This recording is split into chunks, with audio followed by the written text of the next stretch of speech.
Hello. Sorry, I'm a few minutes late, but that's just very typical of me. Okay, let's hope... Oh, hi, Tara. Tara's going to mod. Let's hope I don't get banned. I do have backup accounts, so we can always go to a backup account. So we are reading Bind Me by Esme Taylor. She is in this live. And we're going to start with the Before You Read. This book is jam-packed with kink, shibari, praise, a soft dom, ass play, breath play, orgasm denial, to list a few. There are also lots of trigger warnings. It's not weird you being here at all. Parental illness, SA. Bereavement, medical drama. A full list can be found on the author's website. Esme, put your website on there. If these things aren't for you, then this book probably isn't your bag. However, if you want to read a love story full of kink exploration, safe play, off-the-scale spice, along with my signature broken boys and angst-filled storylines, then Archer and Ione are waiting for you. I like the name Ione. I hope I pronounced that right. Also, this is not a guidebook for shibari or kink. Please practice these things safely. And she is dedicating this book to this photo for inspiring her to write Bind Me and for freeing Archer. It's a good picture. Prologue, Archer. I sighed as I fell onto the sofa, my head throbbing and my stress levels through the roof. Did we pull the short straw when they were handing out management teams? Ours are the worst. I've just got an email from Steve telling us that they are at their wits' end with us and are going to talk to Addie about finding us someone more suitable. I did dramatic air quotes and rolled my eyes just to make sure Fox and Charlie, the other two members of our band, Alchemy Myth, understood my annoyance. Yeah, I don't think we're a good fit at all. Let's just get through these next few gigs and we can go back and renegotiate our contract with the label. This isn't working for any of us. Fox's voice of reason agreed, barely tearing his gaze from the enormous flat screen he was playing FIFA on. Well, we're off tonight, so who wants to get up to some mischief? I mean, if Steve is writing us off, he's not going to care what we get up to, will he?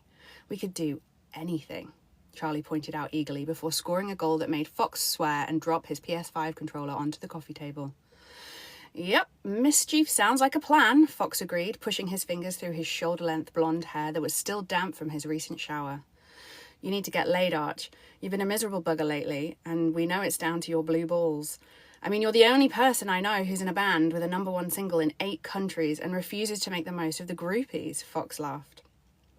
I flicked him the middle finger, but he was kind of right. I'd not had sex in, well, way too long. It was on offer. Everywhere we went, there were women and men throwing themselves at us. But it wasn't what I wanted. I wanted something more than meaningless sex. The problem was I hadn't had the guts or the opportunity to explore what that more was. My balls ached as I thought about a night playing and exploring what really turned me on. No barriers, no limits, no groupies to sell my story the next day.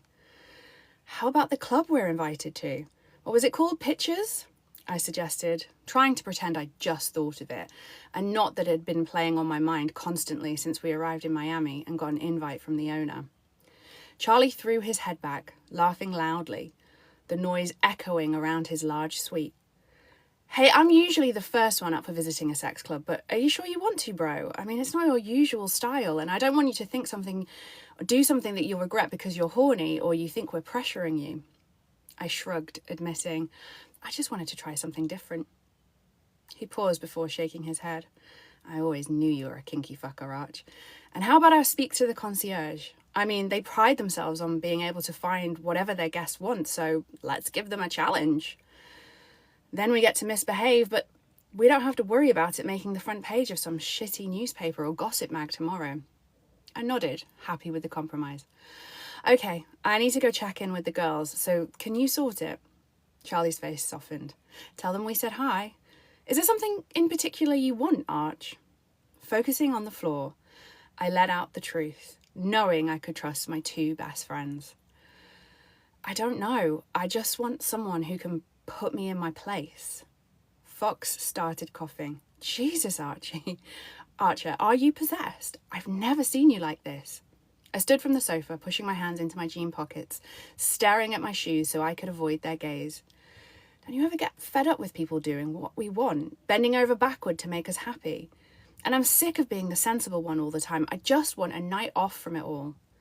Fox tapped the coffee table, telling me to sit, and I moved without question. Fox was only a year older than Charlie and I, but he always felt that little bit wiser than the two of us, looking after us even when we didn't want him to. When I was seated, he placed his hand reassuringly on my knee.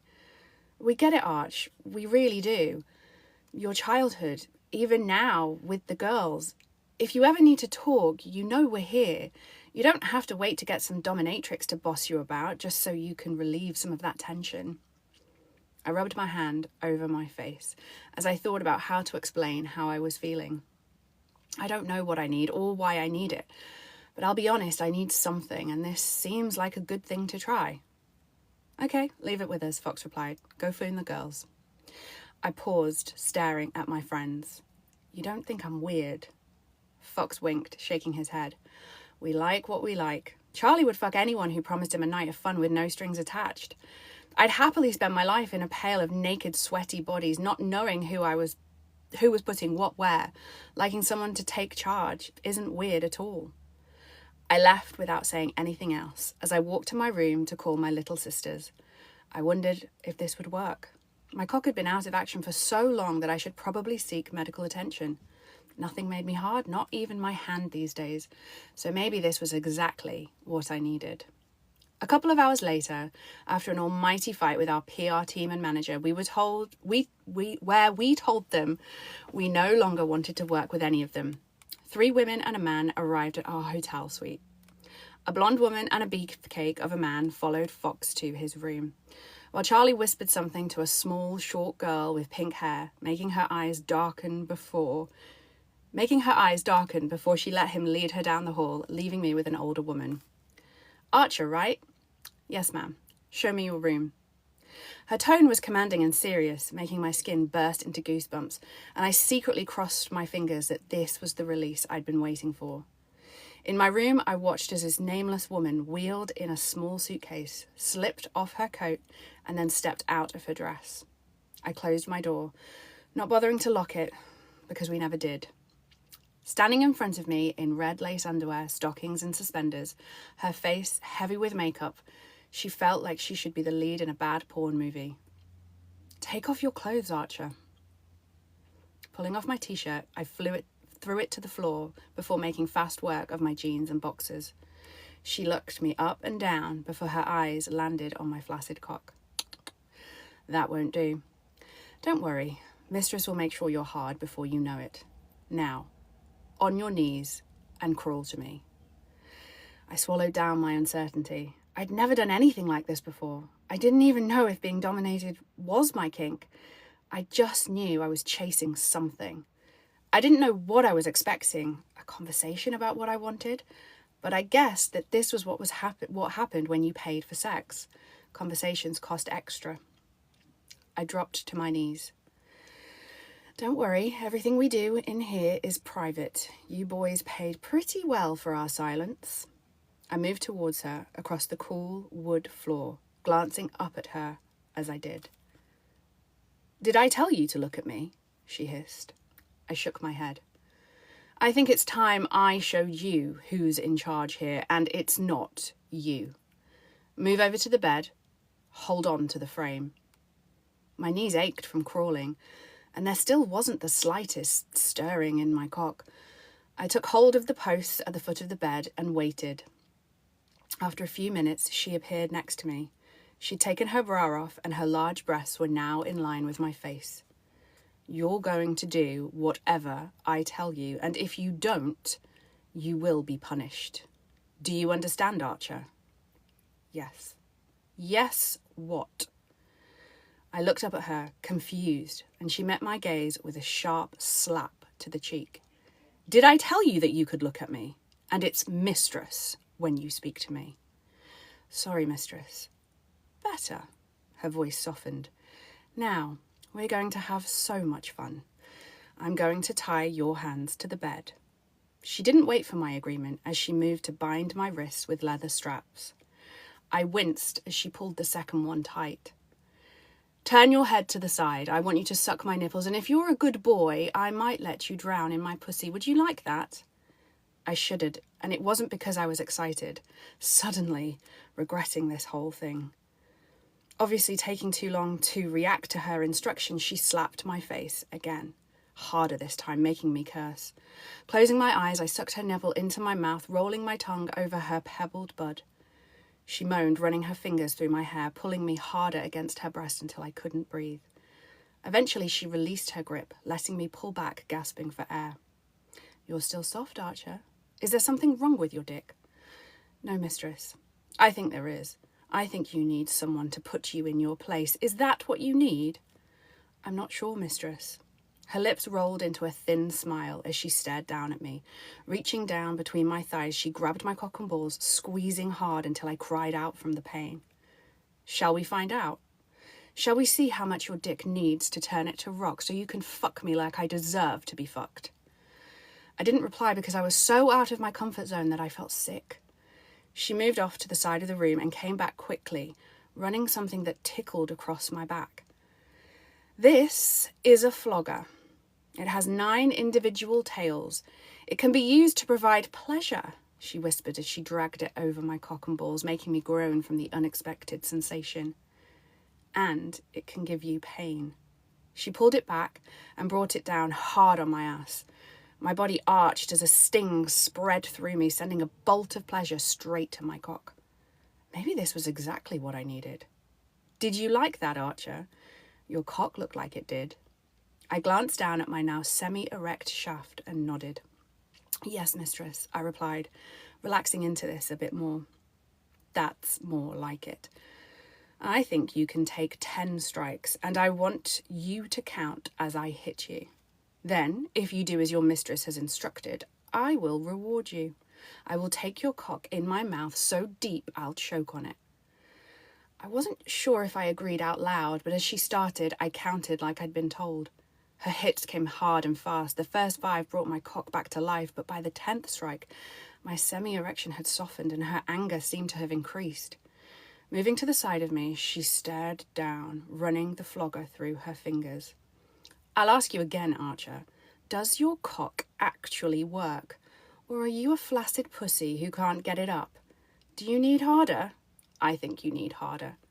I opened my mouth to speak, but she was gone, coming back with an old-school cane. Her eyes were wide and her face flushed as she swished it through the air.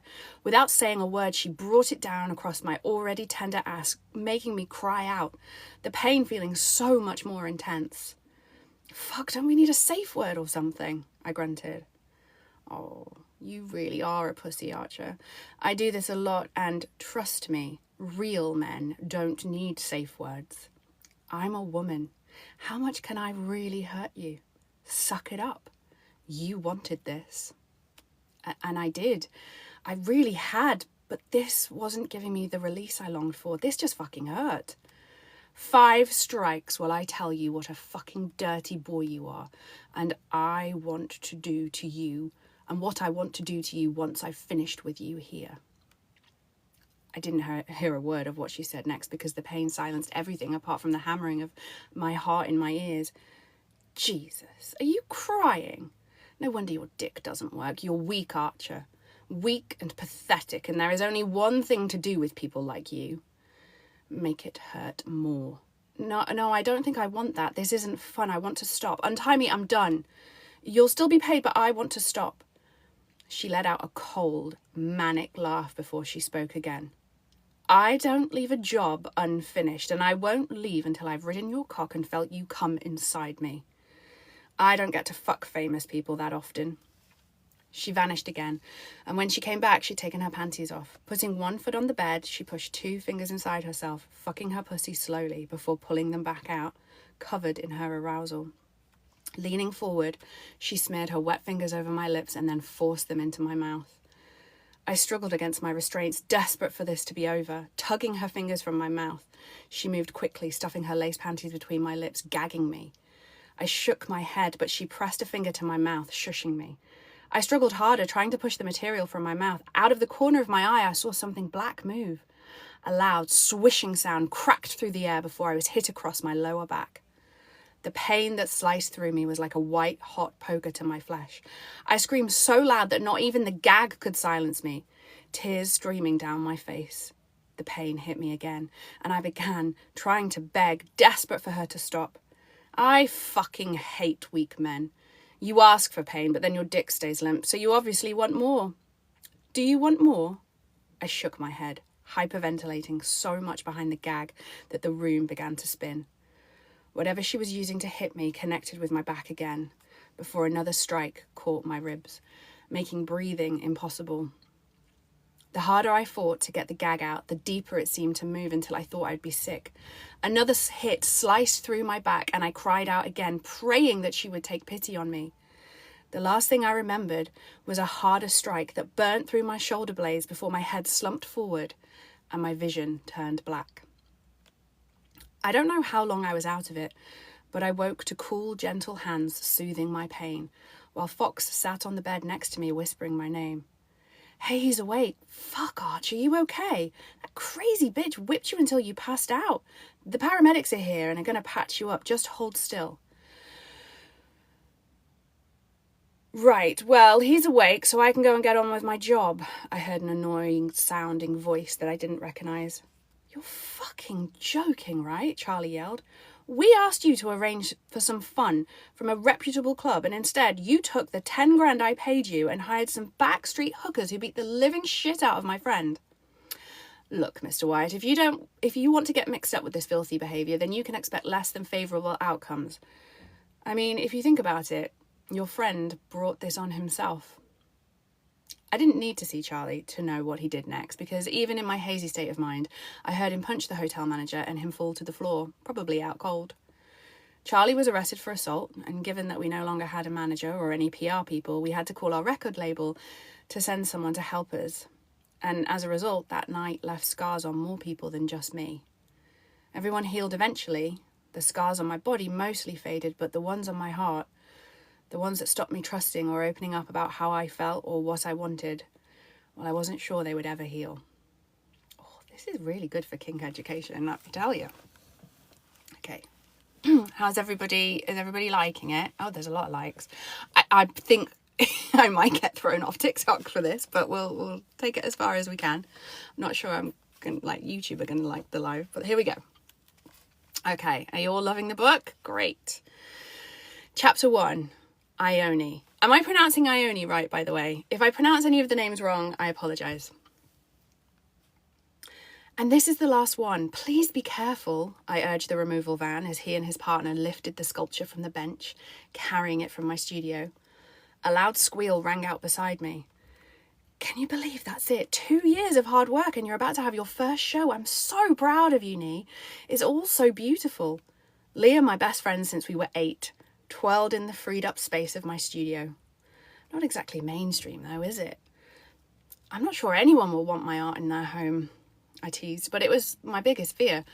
I made art that I loved and was passionate about, but I knew from some people's reactions over the last few years that it wasn't everyone's cup of tea. Girl, it's stunning, and the right people will find it, trust me. I know this is the best stuff you've ever created, she gazed around. It's so weird. All this space, what are you going to create next? I shook my head.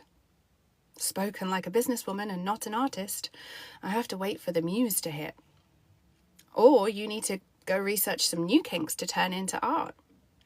Or that, I laughed, threading my arms through hers. But before I do, how about we go eat and drink some cocktails, because I have a show at a fancy gallery, don't you know? She pressed a kiss to my cheek. I always knew you were meant for greatness, Ione Miller. I love how much belief you have in me. It's easy when you're as talented as you are. An hour later, we were on our third porn star martini, sharing a mixed sushi platter in the bar down the road from my studio. So, Lee started, and I raised my eyebrows, waiting for whatever was coming next. Now you've created some space in the studio, how about making some space to try dating? I think, nope, Nee, it's been forever. Not all men are self-obsessed pricks. Well, the ones I attract are. But no. Have you forgotten about the one who cheated on me and sent me pictures just to rub it in? That's actually happened to me. Or the one who turned up at my studio drunk to tell me how shit my art was? What about the one who called me someone else's name during sex? Or the one who could only fuck me from behind because I didn't look enough like his ex? Never mind the ones that tell me I'm too loud, too bossy, too demanding, or I want to fuck too much. Sex is disappointing at best and hurtful in all the wrong ways at worst. And relationships are just an excuse for someone to trick me into liking them, then turn into a monster and gaslight me into thinking it was my fault. I let out a sigh as I looked at my friend. I can't do it again. I'm going to focus on selling some of my art and catching up on all the box sets I've not been able to concentrate on while I've been stuck in creative mode. Grabbing my hand, she spoke. Promise me you won't shut yourself off. There are good ones out there. I'm sure there are. You hate dating and relationships. Why are you so hell-bent on me meeting someone, especially when I'm a magnet from dickheads? Leah took a long drink of her cocktail. I don't want to settle down. But you, Nee, were made to be loved. I rolled my eyes, popping a California roll in my mouth as she continued. I think you need to change the way you think about things. If you believe the world is full of dickheads, then you'll find more of them. Your thoughts become magnets. Oh, babe, not this crap again. How are you a successful businesswoman with employees and bills to pay when you believe all this woo-woo nonsense? I'm a successful businesswoman at 26 because I believe in all this woo-woo nonsense. Look, do me a favour just this once. Put an order out into the universe. Wish for what you really want in a man, Nee. But most of all, believe that you deserve to find him. Put it out there and spend 5 minutes every morning reminding yourself why you're worthy of the love you want. Come on, what would be on your wish list? Oh God, we're going to need shots for this. Once the shots had been delivered to the table and I downed 2, I started to list my dream man qualities to appease my friend. Fine, but I never want to be reminded of this conversation. I will put it down to booze and art show excitement. I held my fingers up in the air, pressing on them one at a time. Dark-haired, tattoos, obviously. Obviously tattoos are a must, she laughed. He needs to do something creative. I don't want an office type. Right, next. Is it wrong to want someone to want me? To pine for me, to only find solace in my touch? I paused. Or does that make me codependent? No, that makes you passionate and you expect the same in return. And I want someone who wants to find my clit and will spend hours trying to make me come if that's what it takes. Although I'd really love someone who knows where all the important bits are and can make me come in minutes. Lee leaned her head on my shoulder. You want to be worshipped and adored. There's nothing wrong with that either. Yeah, but I also don't want some alpha asshole who wants to slam me against walls and try to dominate me.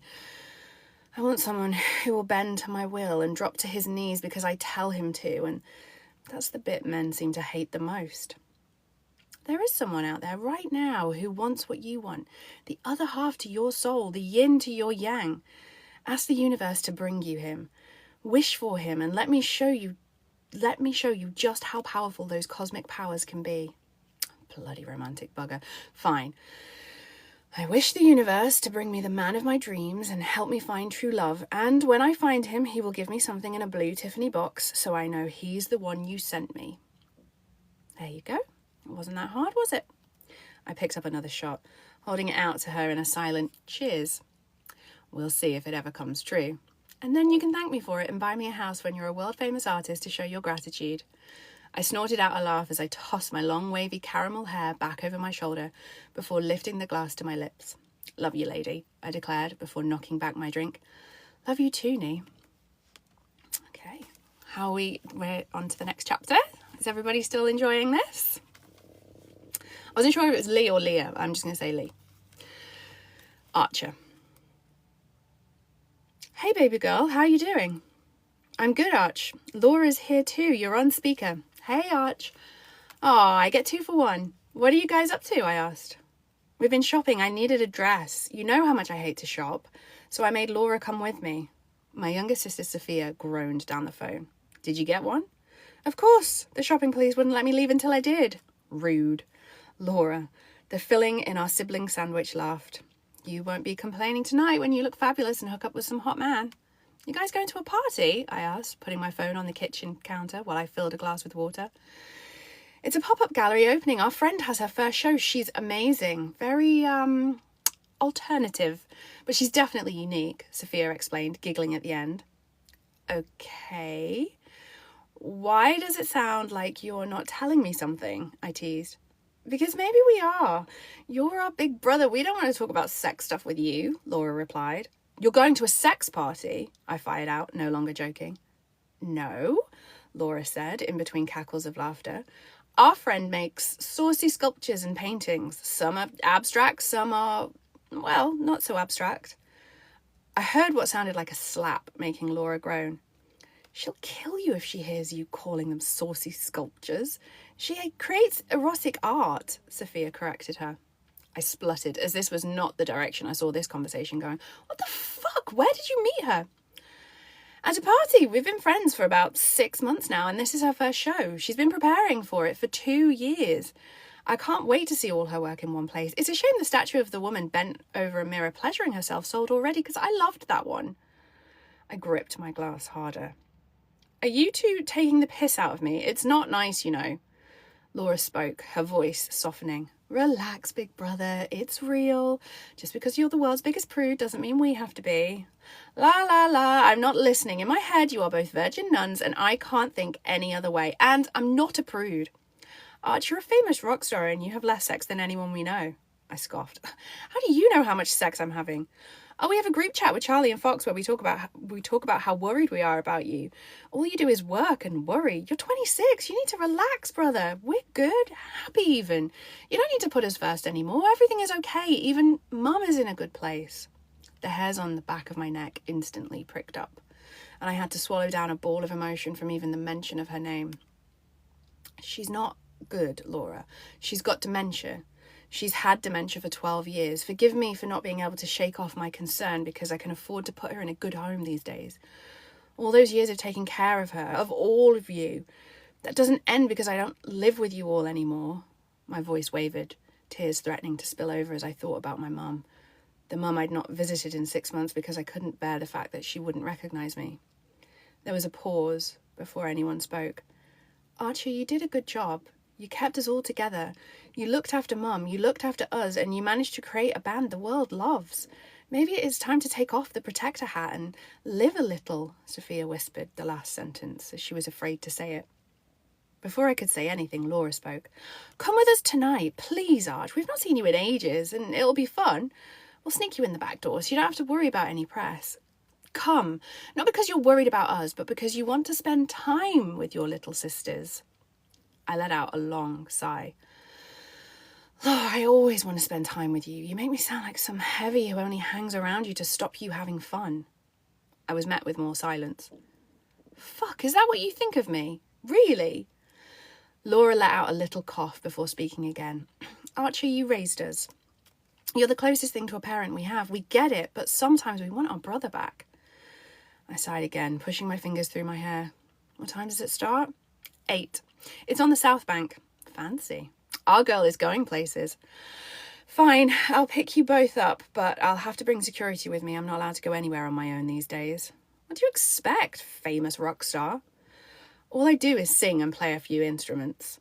Oh, big brother, if only you saw yourself the way we saw you, and the way the world is now seeing you. You're making me blush. I'll see you about 7:30. Can't wait, Sophia said, the smile obvious in her tone. Arch, just so you know, we love you. We love what you did for us, and we appreciate it, and we're so fucking proud of you. I wanted to tell you now before you accuse me of having too much champers later, Laura declared. And this time I couldn't hold back the tears. Glad they couldn't see me. I can't wait to see you both later. Jesus, Sophia, could your dress get any shorter? I gasped as she opened her front door. And hello to you, Archer. I thought you were turning off the protective big brother role tonight. You sound like you're my dad. Well, it's true. Your dress is beautiful, body positive, empowering. Shall I go on? I sighed as I wrapped my arms around my littlest sister. Sorry, you look beautiful. And she did. I stepped back, taking in her long dark hair that spilled down her back. She'd obviously been in the gym, her toned arms suiting her. Been working out, Soph? Been learning to fight, she replied casually. What the fuck? I fired back. She shrugged. I wanted to learn to look after myself. I thought it might make you worry about me less. I wanted to surprise you. What, by wrestling me to the floor at Christmas? Not quite.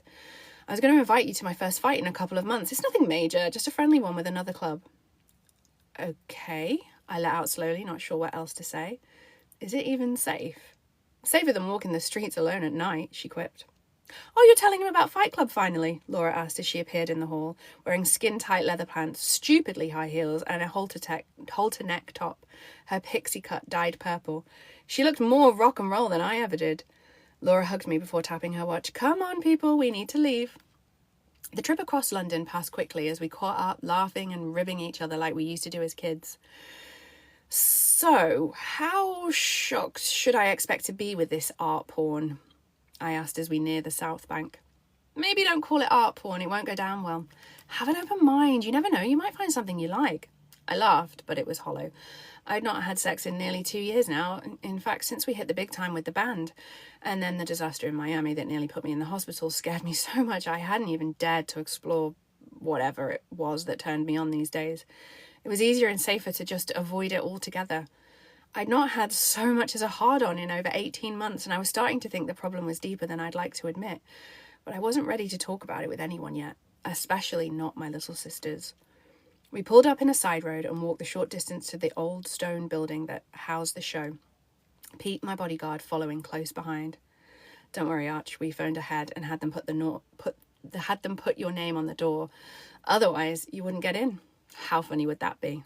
Laura laughed, and I fought the urge to pull her into a headlock and rub my knuckles against her head, like I used to do when we were kids, before the world fell apart.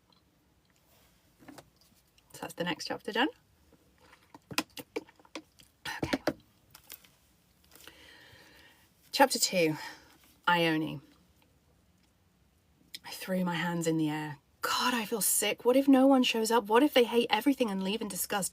What if it's too much? I mean, Lee rubbed her hand up and down my back while I pressed my forehead against the wall, trying to quell my nerves. And breathe. The place is packed already. The buzz on the floor is positive. People are excited. Do you think I'd let you walk out there if it was anything but? I've got your back, Nee.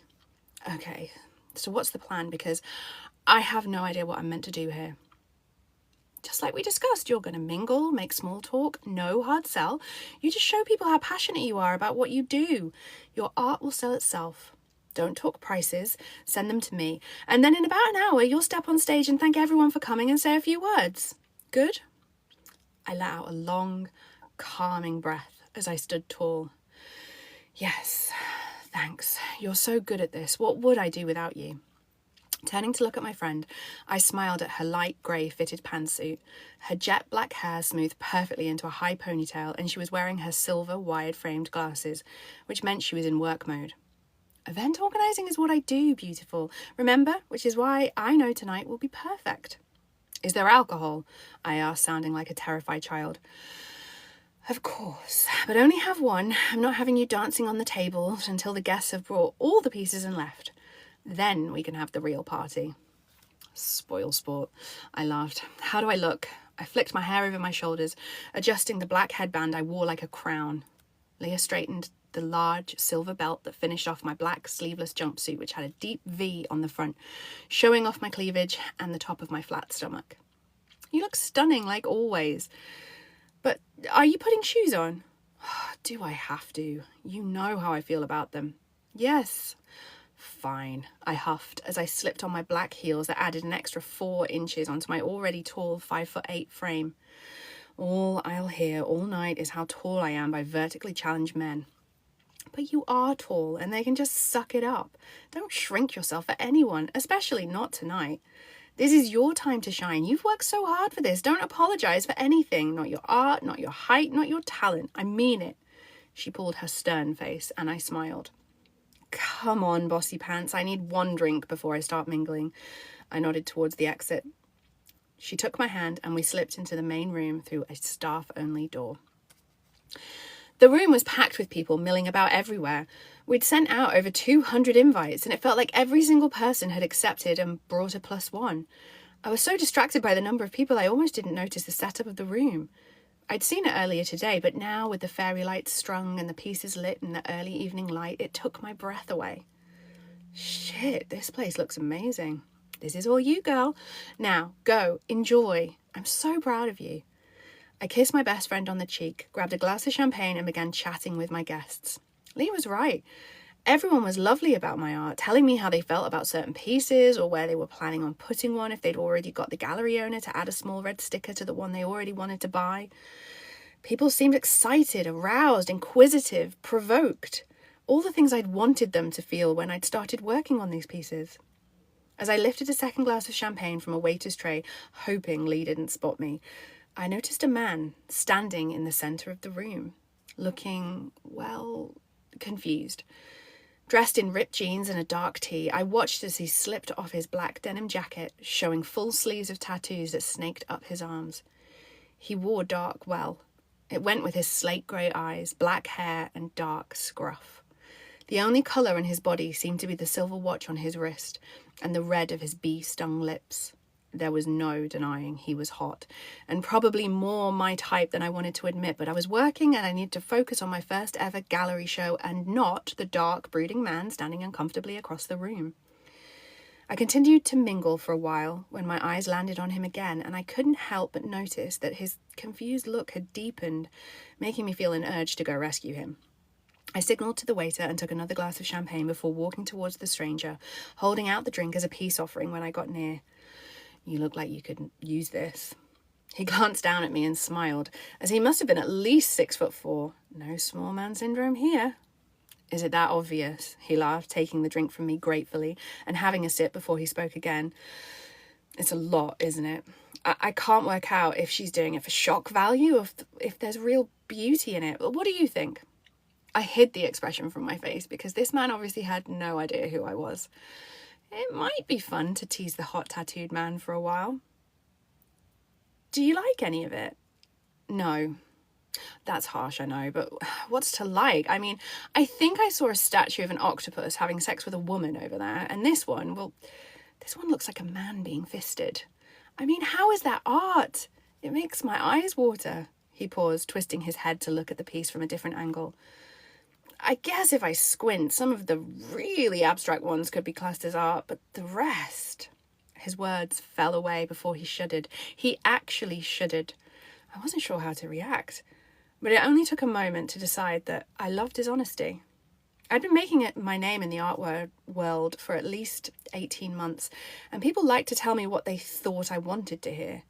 It was rare for someone to be so blunt to my face, and he wasn't bad on the eyes, so I might just forgive him.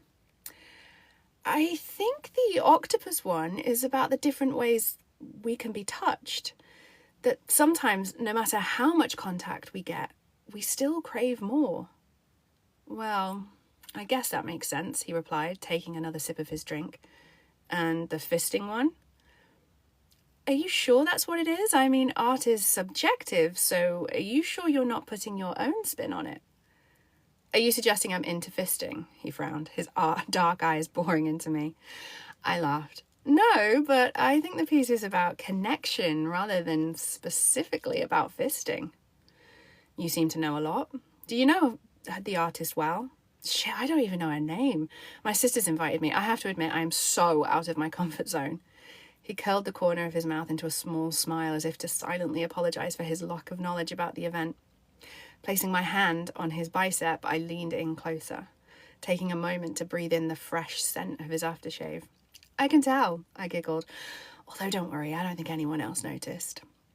I opened my mouth to speak again when a spotlight shone on a small platform at the front of the room and the gallery owner invited me to come up and say a few words. I stepped back from the handsome man in black and handed him my half-drunk champagne. Sorry, could you hold this? Duty calls. I watched the look of confusion that instantly turned to panic play out on his face as it dawned on him who I was. Taking my place under the spotlight, I wanted to keep my eyes on him as I spoke, but the bright lights meant I couldn't see anyone's face, so I just hoped my words made him understand what my art meant and how much I loved what I did. Thank you all for coming tonight. I pressed my hands to my heart. I can't tell you how grateful I am. When I was a little girl, I dreamed of making art. I'm not sure 6-year-old me dreamed about making erotic art, but hey, laughter echoed around the room. Some people think I make this art for shock value. I mean, what better way to get your art talked about than making something controversial? But I make this art because I am fascinated by sex. Not the act, although that's fun, but the idea that we can trust someone, whether it's a best friend, a partner, or a person you just met in the bar, enough that we're willing to share ourselves with them. For me, sex is a connection, a way to immerse yourself in another person, a way to give and receive pleasure, the ultimate act of trust. Whether that trust is for a lifetime or a quickie in a bathroom at a club, in that moment, the other person holds your pleasure in their hand, and how they choose to honour that gift defines the experience you'll have. My art explores that connection, and every piece you find in here tonight is an extension of that. Clapping and cheers filled the room. Sex should bring us pleasure. It should be something that we can drown in and explore. I love the fact that every single one of you in this room tonight will have different places on your body that make you shiver, different things that will bring you to orgasm, and you'll enjoy different kinks. And I hope some of you will do that with my art in your room, or watching over while you make out on the sofa. Whoops and cheers sounded out again, and I waited a minute for the noise to settle. Right, I've said enough. Please drink the champagne, eat the canapes, and feel free to ask me any questions about the pieces. There is no right way to interpret them, so whatever you feel is exactly the way you meant to feel, even if you hate them, although I hope you don't. I stepped off the stage, making my way to the employees-only exit so I could take a minute to breathe and let the enormity of my first ever show settle for a minute before I went back to schmoozing. So, now we know how these characters meet. Is everyone still enjoying it? You loved the speech. Okay. So the next chapter, Archer. Or I think it's the same chapter but from a different perspective. That's what I'm guessing. Archer. Fuckity fuck. I had enjoyed talking to the stunning woman who approached me with a drink. Tall, curvy, long hair tumbling down her back like a waterfall. She almost distracted me from the weird art that filled the room. The show was full on. Everywhere I looked, there was something sexual. Even if it wasn't overtly so, it was still sexual. And given the very asexual place I seem to live in these days and how little I understood about what I liked and didn't like, my head spun. Then I told her that the artist was acting up, trying to shock. How would I know that she was the artist? I mean, I thought it would be some 50-something woman with bad hair and multiple clothes that she'd handmade herself. Oh my God, how judgmental have I become? When she spoke on stage, her words made my skin tingle. Talking about sex being all about trust made things start to click into place. I didn't trust anyone. My dad left when Sophia was 3. Laura was 5. I was 7. I listened to Mum cry herself to sleep for months. I held her when she was too sad to get out of bed. I took care of my sisters as best I could, while she told me that I was the man of the house and it was my job to keep them all safe. Fuck, a therapist would have a field day with my childhood. When I was 12, Mum was brought home by the police because she forgot where she lived. They thought she was drunk, but she didn't drink. 6 months later, she forgot my name.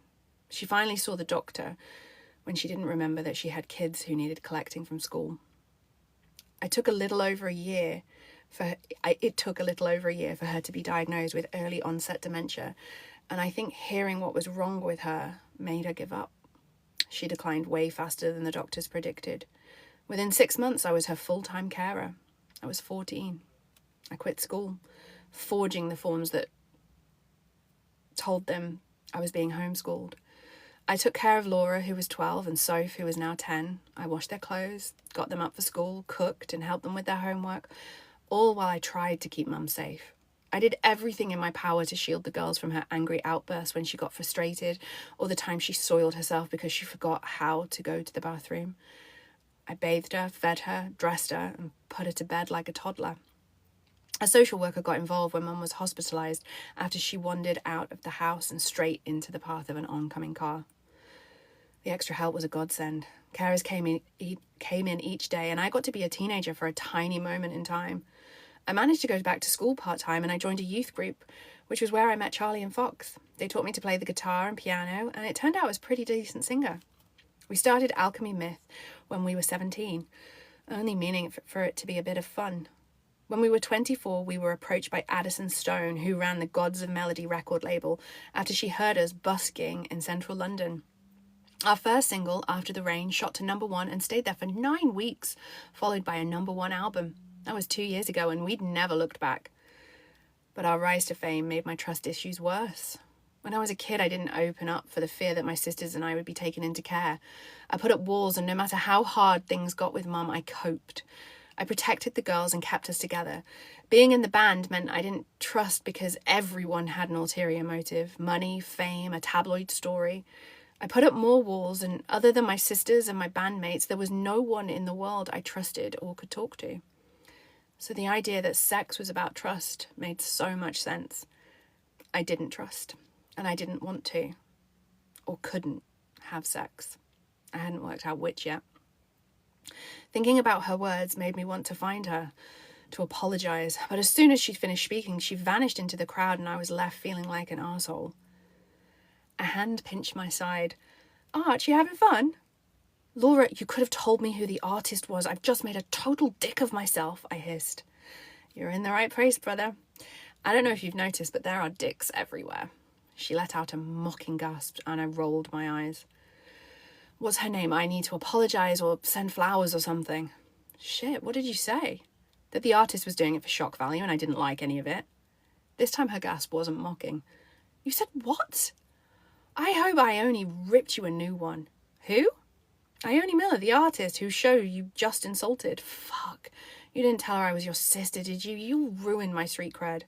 "No, I was too busy forcing my foot into my mouth." "I'm going to find her and apologise for my idiot brother." "I'm going to go. I'll send a car back for you."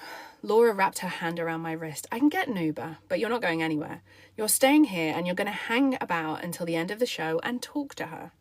"How can you hate this? It's amazing." I looked around again, hoping that maybe it wasn't as overwhelming anymore, but it still freaked me out. I don't know. It's a lot. You need to loosen up, Archer, really. You're like a middle-aged man stuck in a rock star's body. It's not a good look. What would it take for you to have some fun? I shrugged. She handed me the whiskey she was holding. "Start with this. There's only about 30 minutes left. Go find one piece of art you like, and I'll tell her you're looking for her." "Thanks, I think." She shook her head before walking away. The crowd had thinned out significantly as I approached a corner of the room. I'd not noticed before, finding a plinth that had a pencil drawing on top, rather than a statue like the rest. I twisted my head, trying to work out what I was looking at. It appeared to be an arm.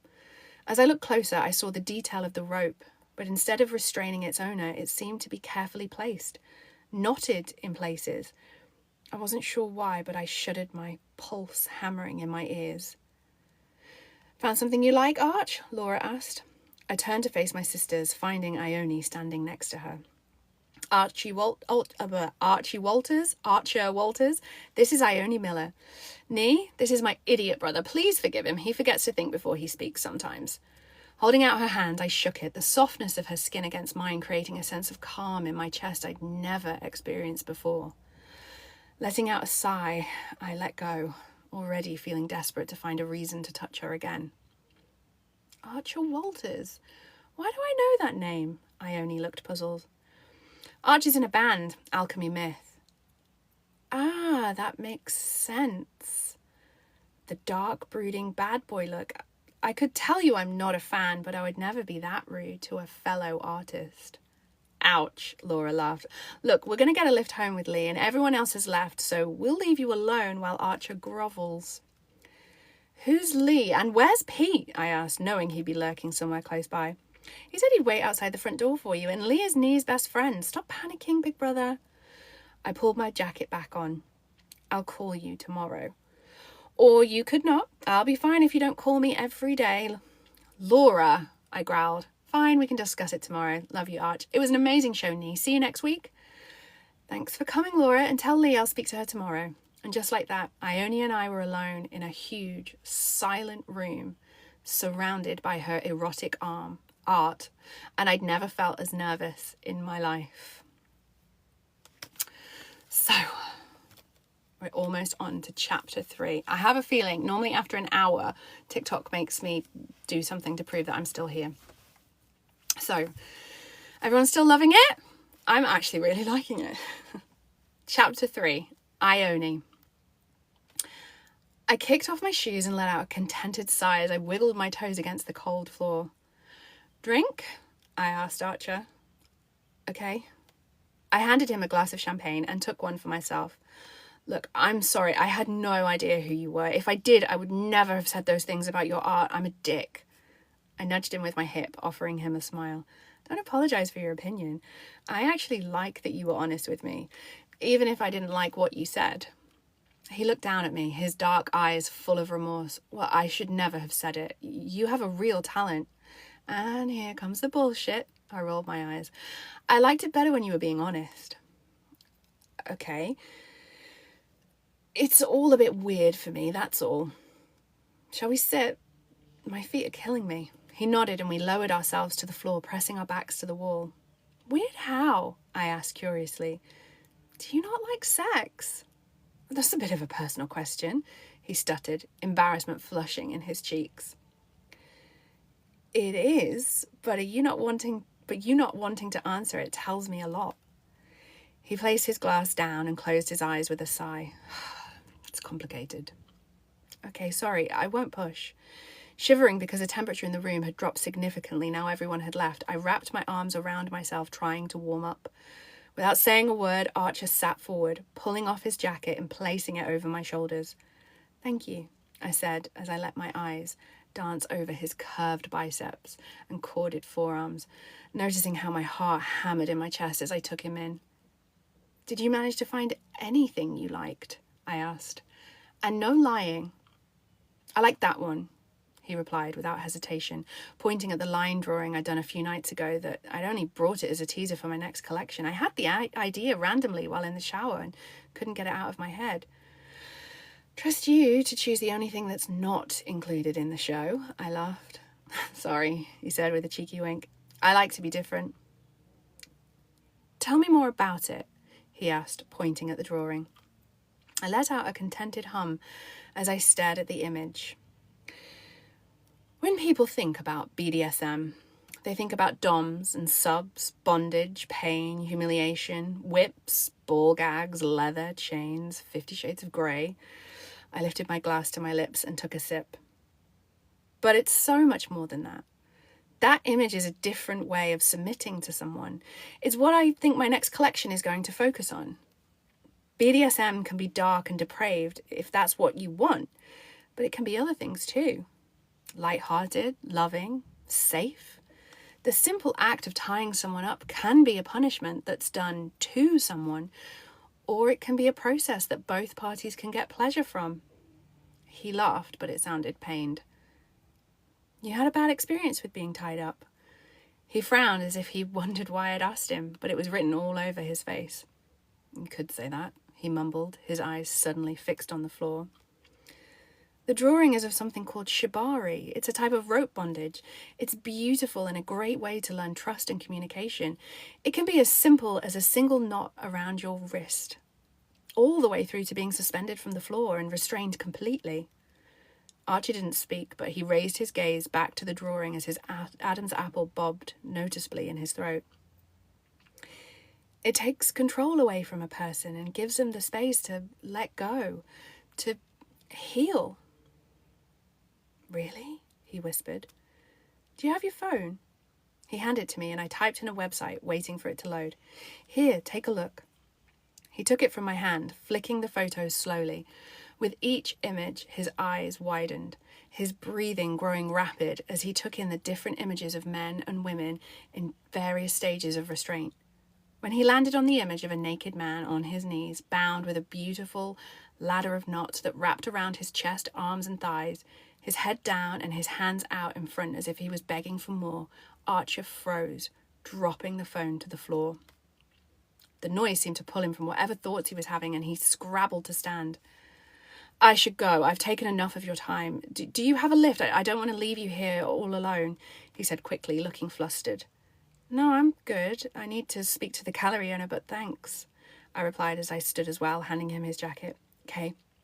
Archer turned on his heel, but before he could get too far, I reached out for his hand, taking it in mine.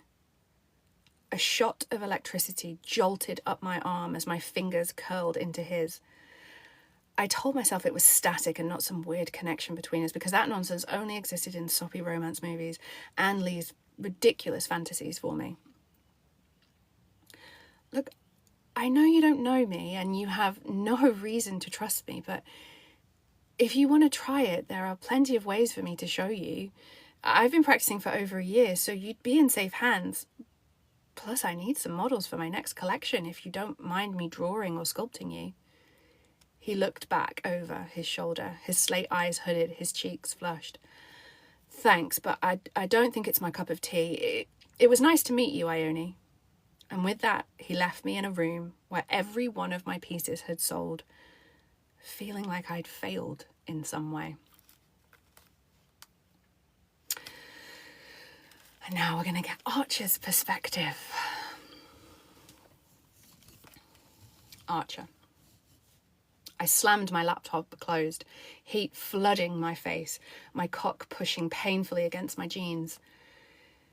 It had been like this for the last month since Ione's gallery show. I didn't know if it was being surrounded by such graphic pieces or if it was that one simple line drawing that shifted everything. I ran that night because talking to her, listening to her openness about sex, being so close to such a beautiful woman, looking at that drawing and then the photos on the website, well, one in particular, it brought my cock back to life. In fact, I think it brought me back to life. I'd been numb for so long, I wasn't sure I'd ever feel anything again. But that night, that moment in time with her, it kick-started my arousal, reminding my cock that it was alive. I've been hard pretty much constantly ever since, but while I could now get an erection, I still couldn't come, and trust me, I tried. I'd rubbed myself raw daily since then, but still nothing. I was frustrated, and Fox and Charlie had noticed. I knew they were worried about me, but what could I say? I couldn't explain the fucked up mess in my head, not even to my two best friends. I could have just looked at the website Ione showed me. I could have brought that picture back up, the one of the man tied and submissive, the rope knotted around him like he was a living piece of art. That image, that fucking image haunted my dreams. I wondered what he had felt like, bound like that. I wondered if the rope burned or if his body found pleasure in being held in one place. I knew deep down that if I looked at that website again, I would blow my load. I knew it because it nearly happened in the gallery.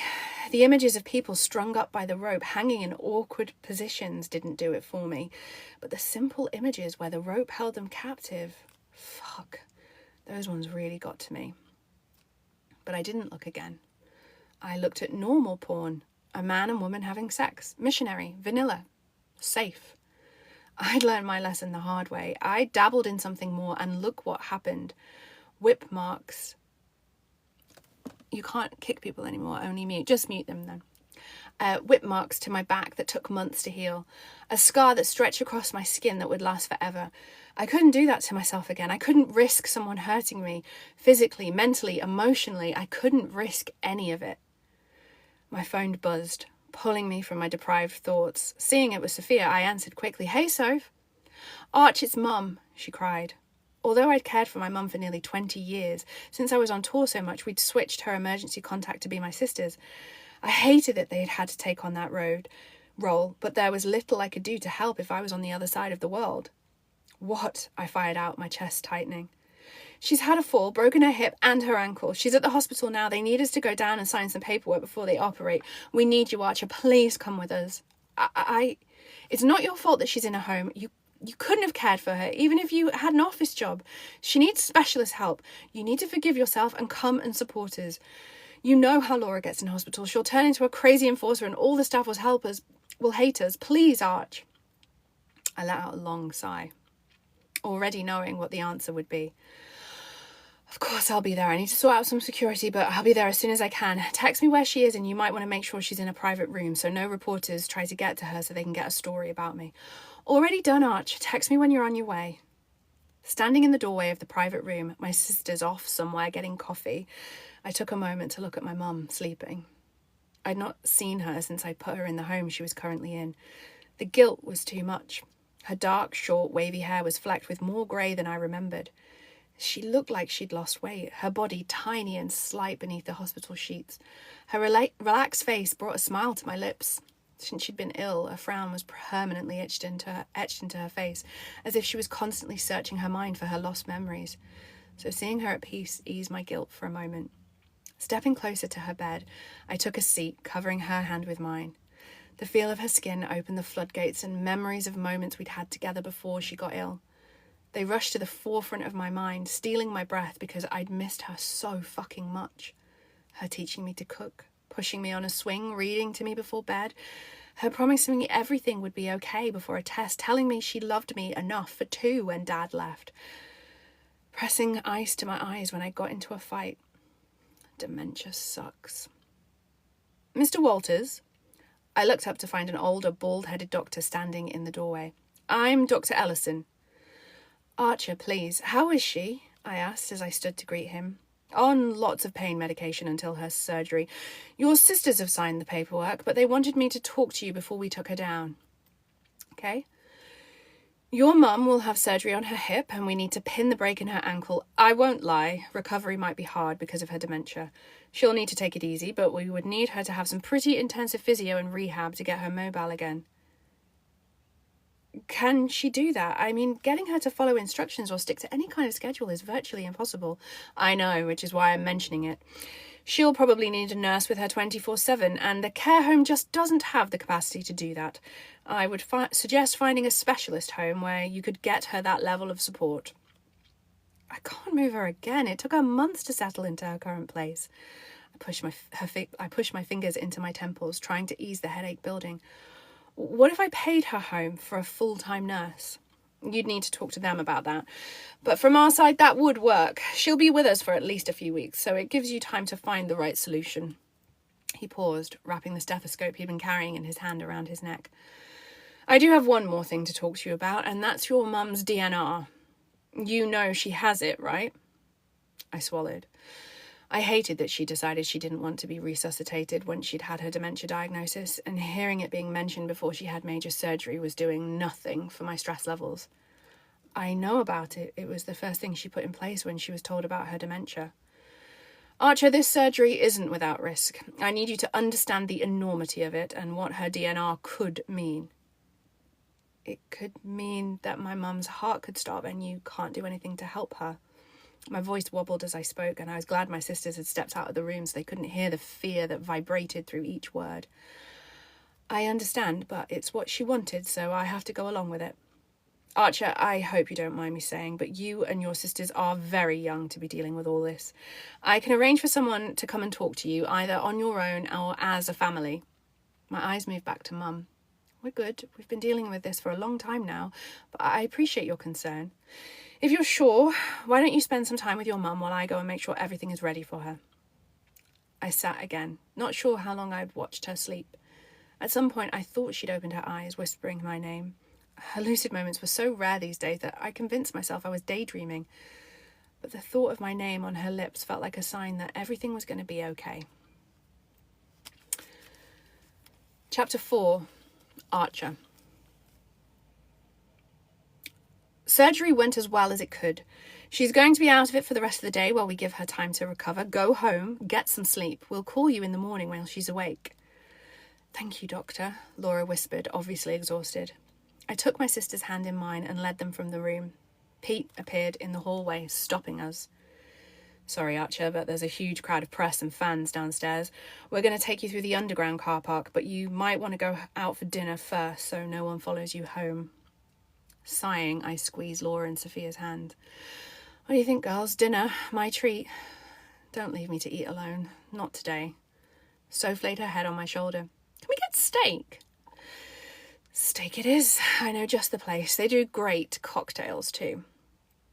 An hour later, we were holed up in a dark corner of the busy restaurant, protected by 3 security guards. Dinner and dessert eaten, we were on our 4th cocktail. Laura yawned, rubbing her tummy. That was so good, Arch. Thank you. This is a very fine, fancy place, and I feel very underdressed. I laughed as I swept my hand downward, showing off my V-neck cashmere sweater and ripped jeans. At least we're underdressed together, Soph. Soph's eyes suddenly widened. Nee? She squealed.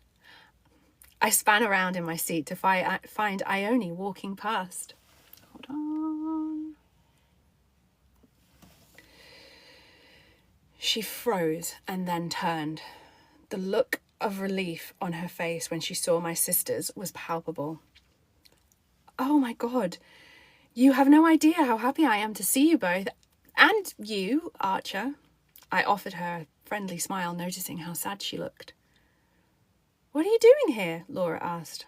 I was on a date, she hissed as she stepped closer. The arsehole ordered a drink, made an excuse to use the bathroom, and did a runner. I've just had the waiter come to tell me he saw him leave. I mean, am I really that hideous? I stared at her, dressed in a white maxi dress and cropped leather jacket, her long hair curled and spilling over her shoulders. She looked stunning. He was a dick. He was obviously blind. You look beautiful, Nee, Laura piped up. Come join us. We have cocktails. I was just going to go to the bathroom and then head home, but if you're sure. We're sure, aren't we, Arch? Laura asked, reaching across the table and slapping my arm. What would you like to drink? I'll order for you, I asked, trying to hide how flustered I felt at seeing her again. She smiled and something stirred in the pit of my belly. I'd love a Cosmo. Old school. I like it. A Cosmo it is. So what are you guys doing out? Special occasion? Ione asked as she sipped her drink. Our mum fell. She had to have surgery, Laura replied matter-of-factly. Her hand flew to her mouth. I'm so sorry. But here's me moaning about my crappy date and you were worried about your mum. Don't be silly. You weren't to know, Sophia reassured her. Laura finished her drink and yawned. I'm exhausted. Aren't you, Soph? Shall we share a cab? What? No, I was going to get another... Ow! What are you doing? Laura kicked Sophia under the table, thinking she was being discreet and I wouldn't see. Laura stared, wide-eyed at Sophia before looking between me and then Ione, finally getting the unsubtle message Laura was giving her. Oh, yes, so tired. Take my car. It's outside. Just tell the driver to come back here once he's dropped you both home. Sophia smiled. Are you sure, Arch? You know I'd love the rolls. Can I play with the privacy screen? If it makes you happy, Soph, you can do anything you want. She laughed. I'll remember that. That car is so pimped. Ione, did you want to go too, or do you want to stay? Keep me company? I wanted to thank the alcohol for making me braver than usual. Well, I don't want to leave a famous rock star to sit alone, so everyone thinks it was him that was stood up. I pressed my hands to my heart and put on my best American accent, which was awful. Why, thank you kindly, ma'am. My sisters hugged us both before they left, giggling as they made their way out of the restaurant to the waiting car, one of my security guards following them at my request. Once we were alone at the table, I let out a long sigh, letting my head fall back while I took a few long, deep breaths. I've been trying to be strong for my sisters all day and I was exhausted and emotional, but I would never want them to know that. What's wrong, Arch? Your mum? The cadence of Ione's voice was like music to my ears, soothing my frayed edges. I sat up, signaling to the waiter for more drinks. Yes, I mean, no, well, sort of. Her brows furrowed. She fell, broke her hip, snapped her ankle. She had surgery to fix it and she'll be off her feet for a few months. Ione reached out and entwined her fingers in mine, like it was the most natural reaction in the world. I'm so sorry, Archer. You must be so worried about her. She has dementia, early onset. The weight of those words never got any easier to carry. So her broken bones are a problem, but how she'll react to not being allowed to move, disrupting her routine, that's what's worrying me. The waiter placed our drinks on the table and she thanked him, never once breaking our gaze. How old was she when she was diagnosed? She asked when we were alone again, circling her thumb over the back of my hand, making me feel safe to open my soul and let my secrets out. 39.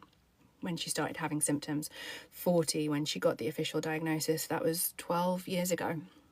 She gasped, "That's so young. How old were you?" 14. Ione released her hold on me and stood walking around the table and sliding into the booth next to me before taking my hand again. "That must have been hard." I nodded.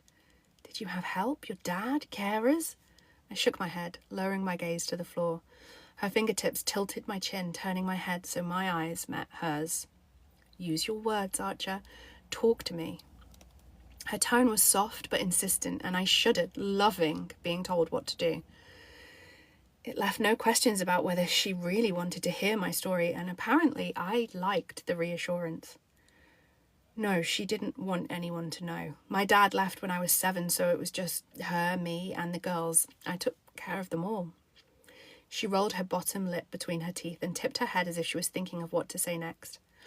"I bet your mum is so proud of you stepping up like that. The girls are lucky to have someone who loved them so much." Emotion logged itself in my throat, and I had to force down the tears that threatened to fall. "Enough of my sad story," I managed to say eventually. "Tell me about your family." "Dull, I'm afraid. Single dad, only child. Dad tried to be a good parent, but building an empire was more important. So he sent me to private school, and then threw money at me any time I needed him. I love him, but we don't really see each other very often anymore. I'm not sure he's that proud of his daughter maker of erotic art. He got married again a few months ago and didn't even tell me that he was seeing someone, never mind that they got engaged. I didn't get an invite, and I only found out when she tagged him on social media." "Shit. Wow, I bet that stung." She shrugged. "It is what it is. I do okay without him." I squeezed her hand, taking another sip of my drink, loving how perfect her palm felt wrapped in mine. "Hey, Archer, I know this might be totally the wrong idea, and feel free to say no, but do you want to go somewhere dark and get sweaty with me?" I couldn't hide the look of shock that appeared on my face, and Ione obviously saw it too. "Dancing," she laughed. "Do you want to go to this club I know and dance until we forget about everything else?" "Won't people recognize me? I can't cope with any fans wanting me to smile for selfies tonight. We only came here because they never let anyone get close to me." She leaned in close. "Don't worry. It's so dark in there, no one will care who you are." I signaled to Pete that we were leaving. "Okay, let's go get sweaty. But I warn you, I can throw some smooth moves." So we're going to get Ione's version next. Is everybody still loving this? Ione and I have very similar backgrounds, so this is quite interesting, including her speech. It sounded like something I would say. So yes, I'm liking this a lot. Let me have some water. Ione. Archer paid the bill as a man dressed head to toe in black appeared next to us. "Ione, this is Pete. He'll be joining us tonight." My eyes widened. Record label rules were not allowed anywhere without security. The cosmic gods who created the label they had, well, they went through a lot, and so now we all have to have security 24/7. The good news is Pete here can disappear like a ghost, can't you? The large, blonde-haired man who looked like he would stick out wherever he went nodded and offered me a small smile. "Before we go, if you leave here with me, there's a chance it will end up in a newspaper tomorrow. Are you okay with that? If not, then you can leave first and I'll follow." I think the question should be whether you want to be seen with me. I'm not exactly rock star arm candy. I mean, even my date ran from me tonight. Archer rolled his eyes, grabbing my hand. "I'd be the luckiest man alive to get photographed leaving here with you. Your date was a tool for leaving you here alone. Now, didn't you promise me somewhere dark to get sweaty?" We chatted like old friends as we drove across London, and once we'd arrived and his bodyguard had spoken to the bouncers, I led him by the hand down the dimly lit stairs to the basement of the Empire. The music was so loud that conversation was impossible, and the place was so busy that bodies gyrated against each other to the beat of the music wherever you looked. Pulling Archer's jacket off his shoulders, I handed it to Mr. Bodyguard, along with mine, suddenly seeing the benefits of having your own security. I pointed to the dance floor, and Archer's eyes lit up, following me to the centre of the crowd. I loved this place and tried to come once a month, usually on my own. I loved how easy it was to surround yourself with people and at the beat of the music carry you away. It always made me hot as hell, and not just in a sweaty way. House music shook the room, heavy beats rocking the floor and the walls. The crowd was tight, and no matter where we moved, bodies pushed up against us, forcing us together. Archer glanced around with a panicked look on his face. I couldn't imagine how it must feel to be as famous as he was, but no one in this place would care. They were all caught up in their own moment. I tapped his shoulder and pointed to Pete, who was close by, pressed against a wall. He nodded, pointing out the other 2 bodyguards nearby that I'd not even noticed. Reassuring Archer he was safe. And with that, Archer smiled, and the rest of the people in the club seemed to melt away. He closed his eyes, held his hands in the air, and started moving to the music. He was beautiful, his hard body pulsing along with the beat, making me lick my lips with something that felt very much like need. I longed to touch him, to push the hair from his face, stroke my fingers down his hard chest, grab hold of his hips and pull him closer. But Archer wasn't like the other men I'd met. He was so proper and standoffish, warm but reserved, as if he was starved of affection and attention, which, given his status as a rock god, seemed pretty unlikely. I let my hips sway with the beat before the people around us thought I was weird for not dancing. It didn't take long for the familiar tingles to start at the base of my spine, goosebumps flooding my skin. Letting my head fall back and allowing the music to take over, I forget everything else. I didn't know how long we stayed on the dance floor, but my skin was covered in a layer of sweat, my hair slicking to my neck, making me wish I'd chosen something more suitable to wear. At some point, I must have turned away from Archer, because when I looked around, he was behind me. He smiled when our eyes met. As I let mine flutter closed, I felt his hand gently pressed to my hip, and I brushed my fingers over it, telling him I wanted his touch. We stayed like that for a while, but he didn't move closer or try to press our bodies together. He just danced behind me, his hand rooted to my hip. My skin itched with anticipation, hoping I'd get to feel him against me. I let out a yelp when warm lips ghosted my ear, making my breath hitch. "You look hot," he whispered. I twisted my head to stare up at him, rolling my bottom lip between my teeth, but before I could say anything back, he spoke again. "I mean, you do look hot, but I meant, do you want to get a drink?" Just like this. "Oh, I'm good. I like it here," I yelled, twitching my hip against his hand. "Just like this?" he questioned. I turned, tired of waiting for him to make the first move. Pressing my body flush against his, I leaned in so our foreheads touched. Archer's eyes widened. "This is better. Is it okay with you?" I asked as I lifted his free hand and wrapped it around my other hip.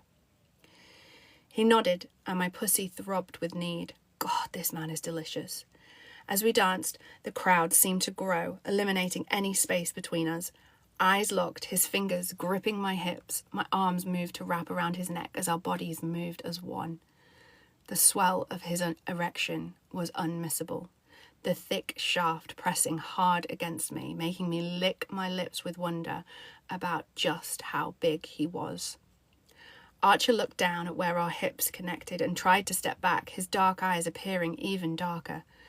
Sensing his embarrassment, I anchored my hand into the short hair at the back of his neck, holding him in place, pushing myself harder against his erection, rocking my hips as we danced. I watched his face soften and his lips part in a silent groan. But just as quickly, his eyes widened and he shook his head, pulling away from me. Heading to the bar, Pete and I followed close behind him. "2 tequilas," he yelled at the barman, downing one of them and then the other before turning to look at me. "Sorry," he mumbled. Needing to touch him again, I raked my fingers through his thick hair, pushing it back from his face, watching his eyes flutter closed and then open again. His voice fell away as if he wasn't sure what he should be apologizing for. I leaned in so he could hear me, entwining his hand in mine. "I liked feeling you against me. You're a beautiful man, Archer. I would love nothing more than to feel your hands on me." His throat bobbed as he swallowed. "Look, I should go. Do you need a lift home?" he replied, dropping my hand. "Did I do something?" I asked, frowning. His eyes widened, panic flooding his face. No, you did nothing. It's me." I just need to get out of here. I took his hand again, stroking my thumb over his knuckles, feeling like he needed a gentle touch to calm whatever was going on in his head right now.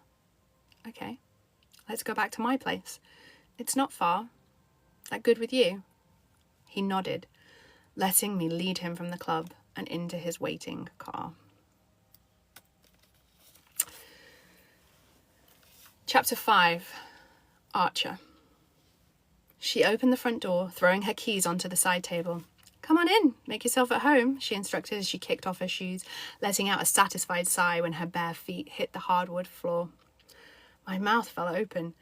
Her open-plan penthouse apartment was huge. Exposed brick walls and industrial fittings. Enormous, well-loved, tan-coloured leather sofas, beautiful furniture I could guess wasn't from IKEA.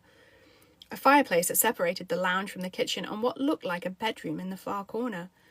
The only thing hidden by walls was the bathroom. I liked the idea of a single space, waving her arm around as she moved through. Well, I love it. You want a drink? Water? Tea? Something stronger? Something stronger sounds good. I only wandered off to her kitchen while I looked around. Art filled the wall. Some of it, I guessed, was hers. Some seemed to be other people's. All of it was erotic. Fuck, this is not what I need right now. Hey, I appreciate the offer, but I should go, I mumbled as I moved to the front door, but she was in front of me before I could get there. Take a seat, Archer.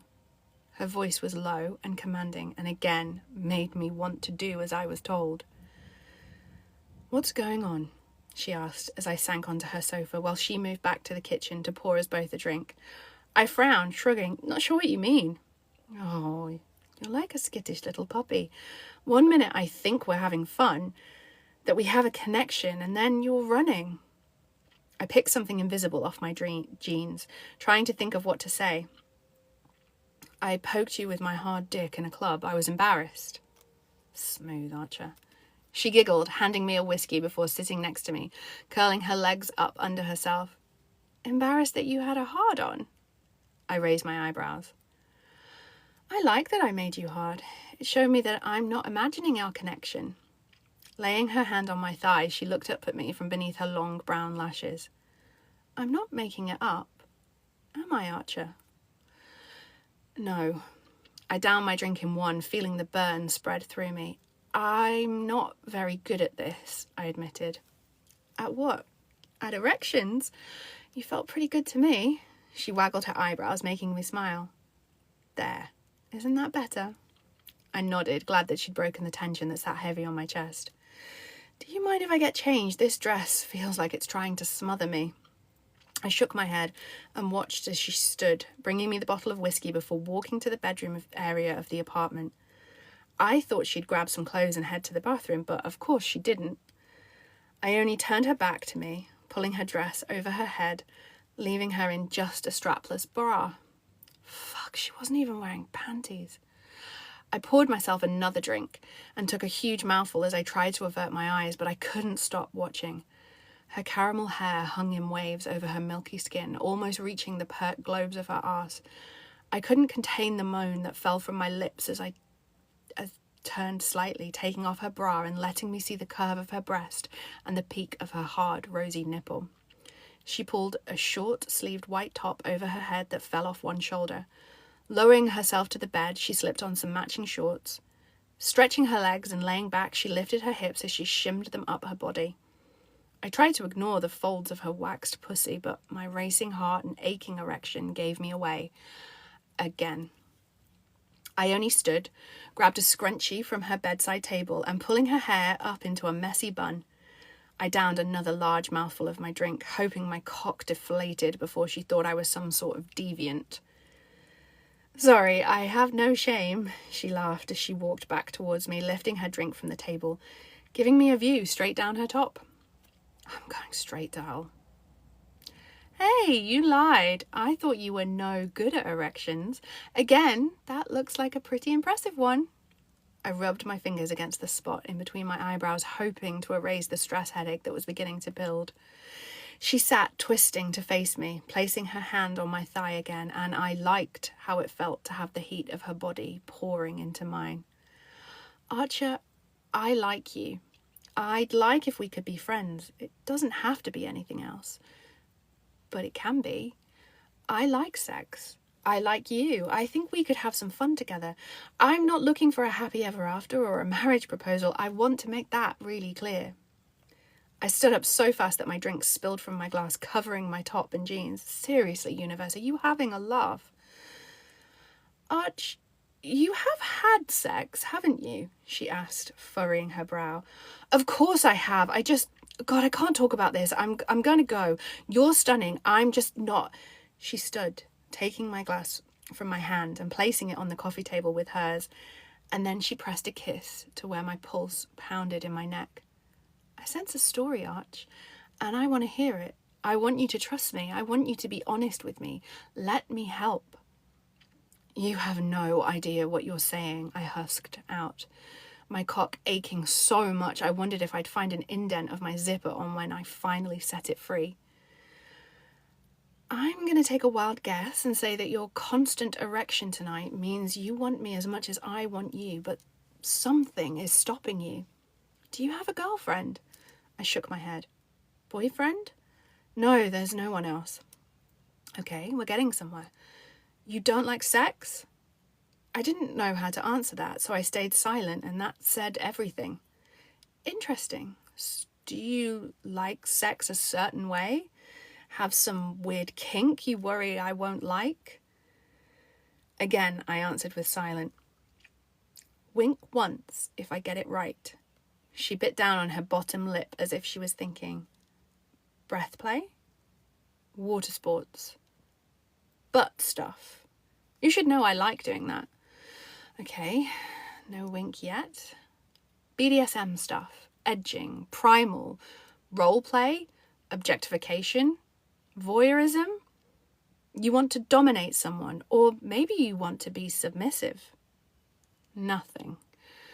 Right, what else? You like pain, cuckolding, impact play, CNC. I think that's all the ones I can think about. She paused, waiting for a response that never came. None of them, really? I stood staring at her, my eyes wide. I don't know what half of those are, I whispered. That's okay, she reassured me, running her fingers along my jaw. Look, Archer, if I've got this wrong, this thing between us, if you're not interested in me, just say. I leaned in to her touch. You're not wrong. Good. But I sense you want to take this slow, that it's been a while. A hollow laugh spilled from my lips. You could say that. Okay, you're going to go shower. Then we're going to get drunk, and you're going to tell me everything. Everything? Everything, Archer. Call Pete and tell him you're staying here tonight. And once again, I did as I was told, and I couldn't ignore how much I liked it. Ione. I couldn't work this man out. I saw the way he looked at me, felt the way his body reacted to my touch, but something was getting in the way, and no matter how much I wanted to find out what that was, I also sensed that if I pushed, he'd shut down completely. The sound of the shower being switched off pulled me from my thoughts, and when Archer walked out of the bedroom in only his underwear, I couldn't contain my groan. Tall, ripped, tanned. His muscular arms were covered in colourful sleeves of tattoos, and 3 large black stars were inked across his chest. His stacked abs rippled when he walked. A thin line of dark hair and the deep V etched into his hips were like an arrow that led my eyes to where his boxers tented with what looked like an enormous cock. I'm not even apologising anymore, he groaned, avoiding my eyes. I'm constantly hard around you. I'll take it as a compliment. You want to sit on the sofa and talk, or the bed? He looked at the bed longingly, but then moved towards the sofa. Archer, be honest. Bed or sofa?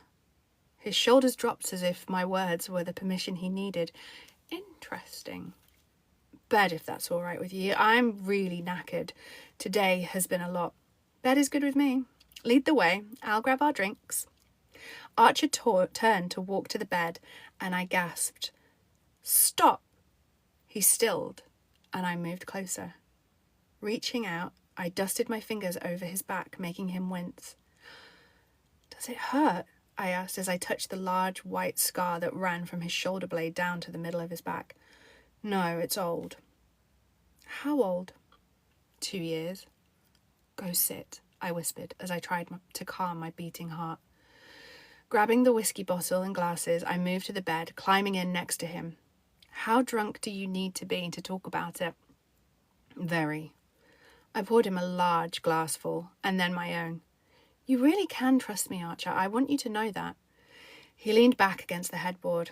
Can I, though? I don't mean to be rude, but most people just want to sell us out. What's to stop you doing the same? Archie, you said so yourself. I make octopus porn. Do you think I want or need to draw more attention to myself? I'm not trying to sell your secrets.